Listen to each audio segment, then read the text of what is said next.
بلوچستان میں تشدد کی ایک نئی اور خطرناک لہر دیکھنے میں آئی ہے۔ یہ ایک ساتھ مختلف علاقوں میں ہونے والے منظم حملے تھے۔ بلوچستان کے مختلف اضلاع میں پولیس اسٹیشنز اور جیلوں کو نشانہ بنایا گیا۔ ریاست کا کہنا ہے کہ سیکیورٹی فورسز نے تقریباً 197 سیپریٹسٹ کو ہلاک کیا اور 22 سیکیورٹی اہلکار اور درجنوں عام شہری مارے گئے۔ اصل مسئلہ یہ ہے کہ ان اعداد و شمار پر مکمل طور پر اعتماد کرنا مشکل ہو جاتا ہے، کیونکہ مختلف ادارے مختلف نمبرز بتا رہے ہیں۔ اب سوال یہ ہے کہ کس پر یقین کیا جائے۔ جب بھی بلوچستان میں کوئی بڑا واقعہ ہوتا ہے، ہمیں الگ الگ کہانیاں اور الگ الگ نمبرز بتائے جاتے ہیں۔ زیادہ زور اس بات پر ہوتا ہے کہ کتنے دہشت گرد مارے گئے۔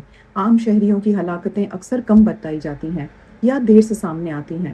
آزاد اداروں اور تحقیقاتی رپورٹس کے مطابق صرف 2025 میں بلوچستان میں حملوں سے 1500 سے زائد افراد ہلاک ہوئے ہیں۔ ان میں عام شہری، سیکیورٹی اہلکار بھی شامل تھے۔ نتیجتاً اصل جانی نقصان نظروں سے اوجھل رہ جاتا ہے۔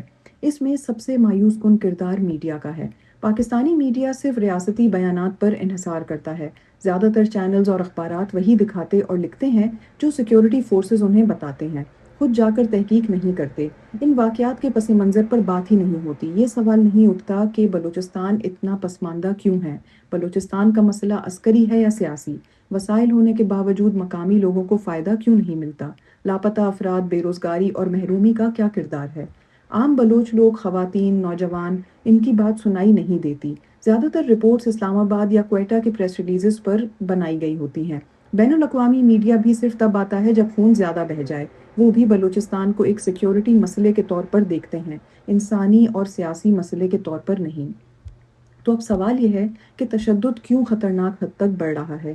یہ حملے صرف بڑھ نہیں رہے بلکہ اپنی نوعیت بھی بدل رہے ہیں۔ ایک ہی وقت میں مختلف اضلاع میں حملے، عام شہریوں کی ہلاکتوں پر بحث، شدت پسند گروہ اپنے حملوں کے نام رکھ کر بیانیہ بنانے کی کوشش کر رہے ہیں۔ بڑے معاشی منصوبے جیسے کہ سی پیک بھی غیر محفوظ ہوتے جا رہے ہیں۔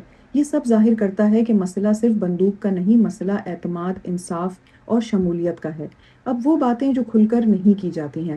بلوچستان کی تاریخ، محرومی اور سیاسی مسائل کو مسلسل نظر انداز کیا جاتا ہے۔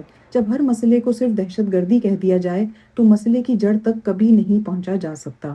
تو اس کا حل کیا ہو سکتا ہے؟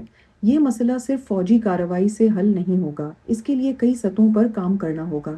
صحافیوں کو بلوچستان جا کر رپورٹنگ کی اجازت دی جانی چاہیے۔ ہلاکتوں اور واقعات کی آزادانہ تصدیق ہونی چاہیے۔ مقامی لوگوں سے بات چیت، بلوچ عمائدین، نوجوانوں اور سول سوسائٹی کو سنا جائے۔ بندوق کے علاوہ بات چیت سے مسائل کو حل کیا جائے۔ تعلیم، صحت اور روزگار پر سرمایہ کاری لگائی جائے۔ وسائل سے حاصل ہونے والا فائدہ مقامی لوگوں تک پہنچایا جائے۔ اس میں لاپتہ افراد اور زیادتیوں کے معاملات کی غیر جانبدار تحقیقات بھی شامل ہیں۔ قانون پر عوام کا اعتماد بحال کیا جائے۔ صحافیوں کو بھی تحفظ دیا جائے۔ صرف سرکاری بیانات نہیں، انسانی کہانیاں بھی سامنے لائی جائیں۔ پاکستان کے دوسرے صوبوں میں بھی بے چینی اور اضطراب بڑھ رہا ہے، لیکن میڈیا سینسرشپ کی وجہ سے عوام کو زیادہ کچھ نہیں بتایا جاتا۔ بلوچستان یا کسی اور صوبے کا امن صرف مقامی مسئلہ نہیں، یہ پورے ملک کا مسئلہ ہے اور اسے بات چیت کے ذریعے ہی حل کرنا ہوگا۔